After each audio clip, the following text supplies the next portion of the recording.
वो टोला जब मुल्क पर मुसल्लत हुआ तो उस वक़्त मुल्क की तरक्की की शरह 6.2% थी। उस वक़्त मुल्क के अंदर सीपैक था,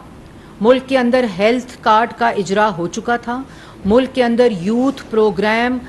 5 साल की कामयाबी के साथ चलता हुआ प्रोग्राम उस वक़्त इम्प्लीमेंटेशन के अंदर था, दहशत गर्दी ख़त्म थी, मुल्क के अंदर सीपैक के प्रोजेक्ट्स और 14,000 मेगावाट बिजली लोड शेडिंग का ख़ात्मा हो चुका था और पाकिस्तान की इकॉनमी पूरी दुनिया के इंटरनेशनल जरीदों के अंदर एक टेक ऑफ करती हुई इकॉनमी का जो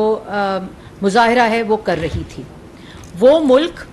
जिसमें दहशत गर्दी सिफर, लोड शेडिंग सिफर, 14,000 मेगावाट बिजली, तरक्की की शरह 6.2%, आटे की कीमत 35 रुपये, चीनी की कीमत 52 रुपये, जो 5 साल तक यही उसकी कीमत रही। IMF का प्रोग्राम 2014 में मुकम्मल किया और उसके बाद भी IMF के प्रोग्राम के होते हुए और IMF के प्रोग्राम के बाद मुल्क की तारीख में पहली दफ़ा IMF का प्रोग्राम मुकम्मल करके मुल्क की मईशत को इस्तेहकाम दिया और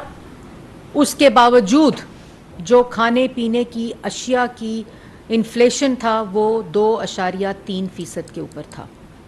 और मुल्क के अंदर महंगाई की शरह 3.8% थी। और ये वो फिगर्स हैं जो इनकी हुकूमत ने 2018 में आने के बाद स्टेट बैंक ने जो फिगर्स इशू किए थे।